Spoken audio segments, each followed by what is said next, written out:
Fala pessoal do Flash Score, vamos para mais um Quem é Quem no Mundial. Hoje a gente vai falar um pouquinho da Argélia. E para falar da Argélia, que está na sua quinta participação em Copa do Mundo, a última foi quando a Copa foi realizada aqui no Brasil, a gente traz um cara que conhece demais o futebol da Argélia, que já foi campeão da Copa da Argélia, que já comandou um time lá. Então vamos trazer para essa conversa Marcos Paquetá. Marcos, primeiro, agradecer você, a sua disponibilidade de estar aqui com a gente do Flash Score para falar um pouquinho desse futebol argelino. É um prazer recebê-lo aqui. Primeiramente, agradecer pelo convite, desculpar a falta de tempo, mas a gente sabe que é meio complicado, né? A gente fica muito tempo fora, acaba tendo assim muitas atribuições quando retorna.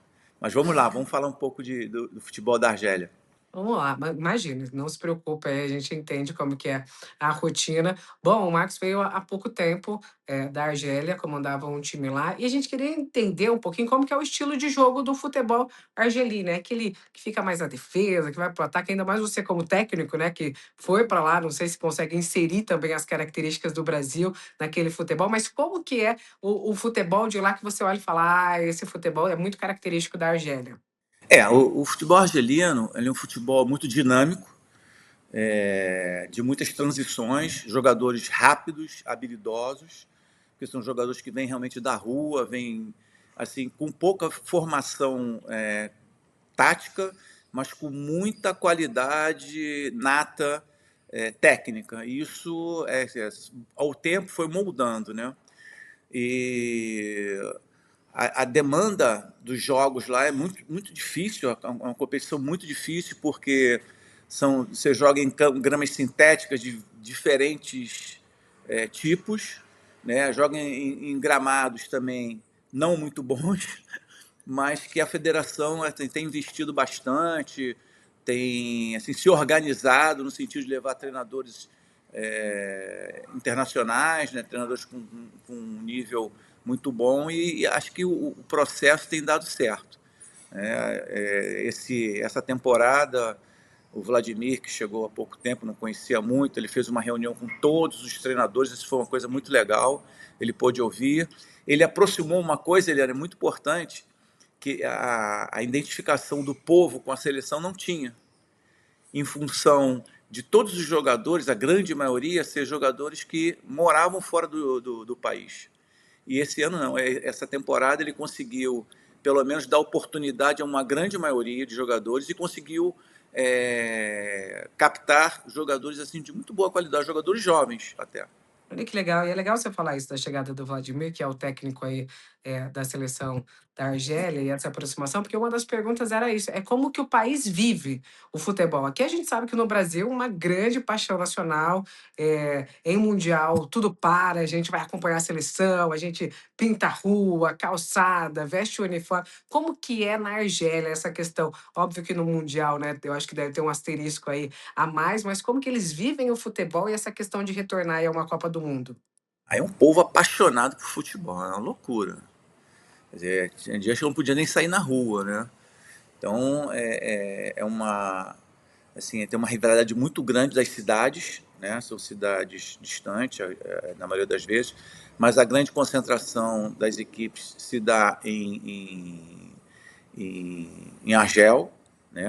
As grandes equipes são de Argel, mas essa temporada, com abertura e com aporte de algumas empresas, algumas equipes se destacaram muito, né? E criaram até surpresa na última competição. Mas é assim, um povo muito apaixonado. Para você ter uma noção, quando jogou o time, o time que eu trabalhei, o CRB, contra o MC Argel, que são os rivais, foi eliminado, não podia ir torcida, porque antes do jogo, durante o jogo, depois do jogo, no dia seguinte do jogo, tinha briga, a cidade ficava muito dividida, né? Então, assim, para você ter uma ideia, quando nós fomos campeões da Liga e da Copa do Presidente, o bairro, porque lá é o seguinte, em Argel, cada bairro é de um clube. Então, você vê como é que é. As pessoas na rua se cumprimentam, mas no dia do jogo, semana do jogo, é uma loucura. Então, nessa noite, eu fiquei surpresa, eles me levaram para ver a cidade um ponto mais alto. A cidade estava toda vermelha de sinalizadores, né? durante um período, e bandas e festas, assim, assim, eles são muito apaixonados por futebol, muito, muito. Olha que legal você falar isso de bairro, porque eu acho que lembra muito o futebol da Argentina, né? Porque Buenos Aires mesmo se divide aí na rivalidade e também eu acho que surgiu muito nos bairros ali. A gente vê os bairros quase tingidos das cores das equipes que defende. A Argentina é um dos times que vai estar aí. Eu acho que o grande desafio desse grupo J é a atual campeã. Mas antes da gente falar do grupo, que eu ia perguntar até onde você acha que a Argélia pode ir, vamos falar de talentos, né? Porque você falou que o Vladimir trouxe e aproximou ali, dando oportunidade para jogadores que atuavam na própria Argélia, porque geralmente eles se destacam fora. Qual que seria o grande nome aí do time da Argélia para a gente ficar de olho, Marcos? Eu vou falar assim de uma forma geral, para você ter uma ideia. Por exemplo, a defesa hoje, uma defesa mais jovem. Ele fez uma mesclagem muito interessante. A defesa e o meio-campo tem jogadores jovens e um ou dois jogadores numa faixa etária de 27 para cima. E no ataque também, que é o ponto forte da equipe, é o ataque. Né? Aí eu citaria assim, vamos dizer, com a oportunidade, é interessante isso, com a oportunidade que ele deu desses jogadores jogarem na seleção, muitos desses jogadores já não jogam mais lá. Já foram, no caso aqui, foi um jogador até que eu corri atrás para trazer para o meu time. Ele assim, um jogador, o Balbina, é um jogador jovem, muito rápido. Ele hoje foi transferido, com essa ascensão da seleção, a oportunidade que ele teve, ele foi para o Al Duhail do Catar, que é uma equipe que tem muita grana para comprar um jogador. Então eles investiram muito. Um jogador jovem, jogador assim que tem um talento muito bom. Acho que você vai ter gastas surpresas com o jogador. E o que eu achei mais interessante é que essa equipe, essa equipe já foi modificada muito durante o período. Então ele conseguiu, ele está fazendo assim uma transição dos jogadores jovens para a seleção. Isso é fundamental. Eu creio que nessa Copa eles ainda não vão ter assim, vão chegar num ápice de, acho que podem até passar da primeira fase, mas depois vai ser mais difícil, difícil devido à imaturidade de alguns jogadores, né? Tem na faixa aqui, de 23, 26, 20 anos, 19 anos, tem dois zagueiros com 19 anos. Então, e jogadores que jogam lá, não tem uma experiência assim internacional muito grande. Eles vão sofrer um pouco ainda com a defesa. Né? Mas a gente sabe, tem os atacantes, né? O Amora, que é um artilheiro nato, um jogador assim de uma precisão muito grande, um bom posicionamento no campo. O meio-campo, apesar de ser jovem, tem um jogador que acho que esse jogador futuramente vai ser um muito bom jogador. Ele trabalhou comigo no USMA, o Rafik, ele tem 23 anos, é um jogador assim de uma qualidade muito boa também. Assim, ele tanto faz uma lateral como ele joga no meio. Mas para essa seleção, pela qualidade dele, acabou o Vladimir convocando ele como lateral. Foi até uma surpresa. É um dos poucos jogadores locais que ainda integram a seleção, que é o Rafik e o Bilaid. Bilaid de Jéssica Kabili, também um jogador de uma boa qualidade para a competição que joga. Né? Mas numa Copa do Mundo pesa, vai pesar. Né? E eu acho que a grande força deles é do meio para frente. Extremamente habilidosos, os extremos, e tem vários jogadores que se machucaram também. Então ele perdeu muitos jogadores, principalmente jogadores de defesa. Né? Isso a gente sabe que é uma tônica que está tendo aí praticamente quase em todas as seleções, devido ao desgaste muito grande de vários jogos. Né? E eu creio que isso talvez ele tenha optado em levar esses jogadores em função dessas perdas que ele teve. Daí, entre esses nomes que você falou do Amura, que acho que foi um grande destaque ali para as eliminatórias, falou do Balbina, a estrela jovem, né? O jovem talento estaria entre esses que você falou, porque a gente sempre fala, será que a gente vai descobrir um garoto aí que vai brilhar e depois. Ah, Como você falou. É porque é difícil, né, Marcos? É o que você falou. Quando eles se destacam, é difícil permanecer no futebol local. Daí já ganha Europa e vai ganhando outros times, vai fazendo vai subindo esses degraus. o que acontece na Argélia? A Argélia acho que foi, depois do Marrocos, foi um dos países que mais vamos dizer, resgatou jogadores que as famílias foram morar na França, na Holanda, muitos agora estão até na Alemanha, tem muitos jogadores da Alemanha, né?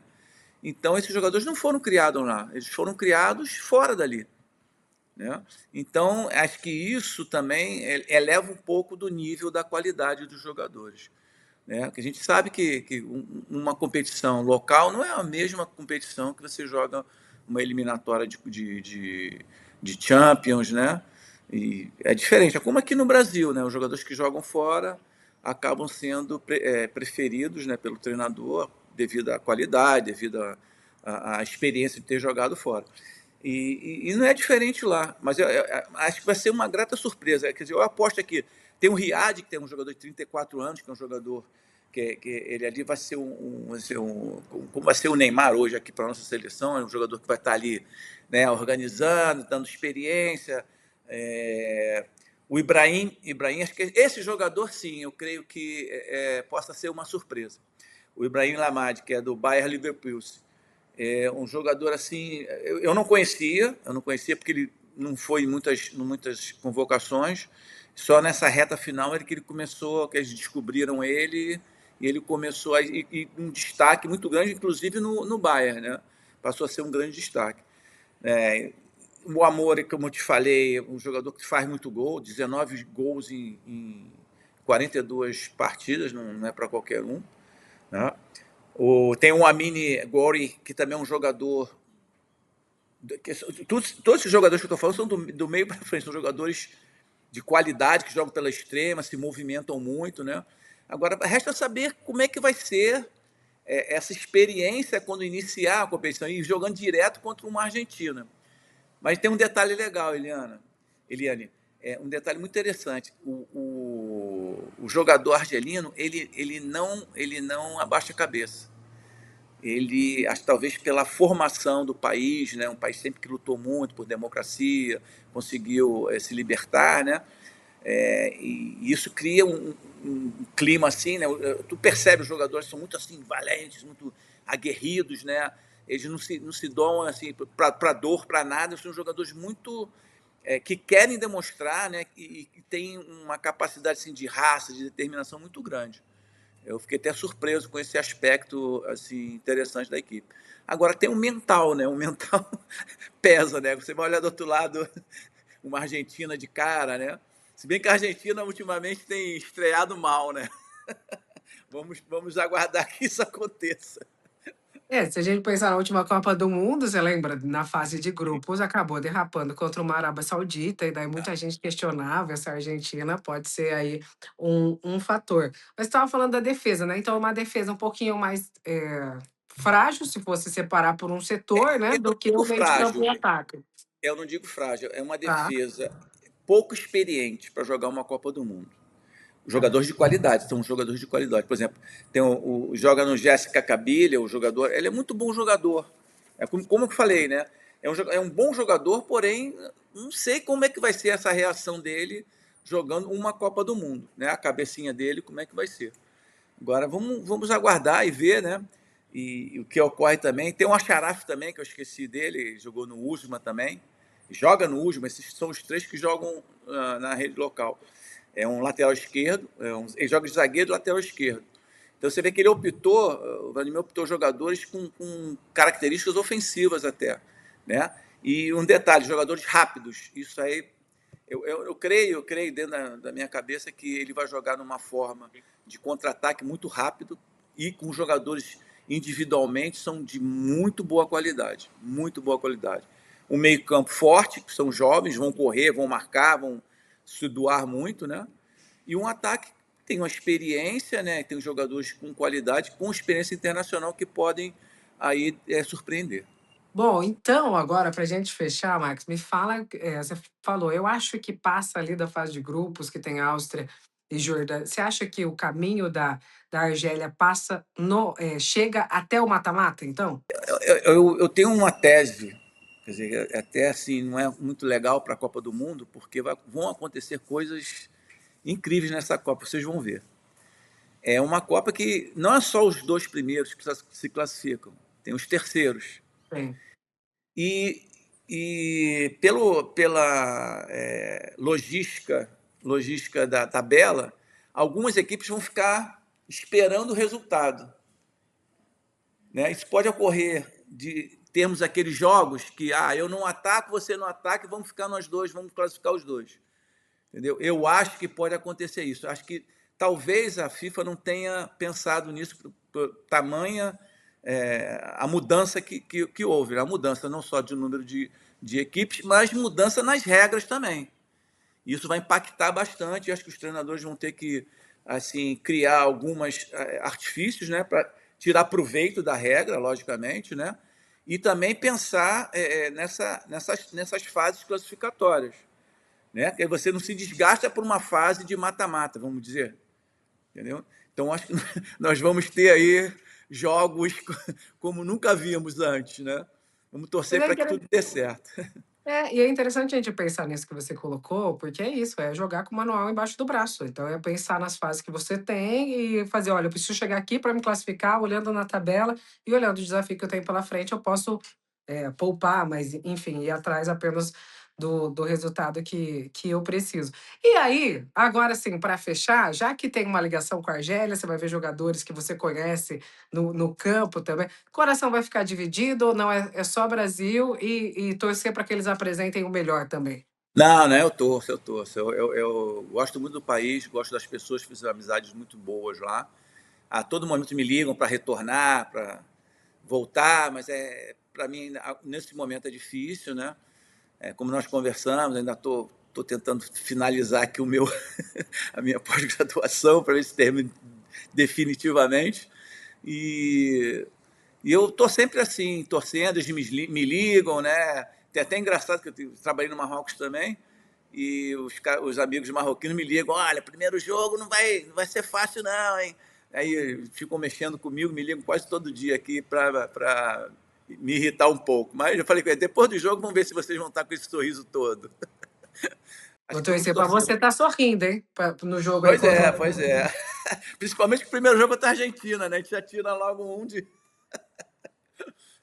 Tá legal, muito obrigado pela. Ó, Marcos, eu que agradeço demais você por ter contribuído aqui com a gente. Boa sorte aí na sua pós-graduação, que finalize, e obrigado mais uma vez por ter participado com a gente. Tudo de bom, obrigado, sucesso para vocês aí nessa jornada aí de Copa do Mundo, tá? Um grande abraço.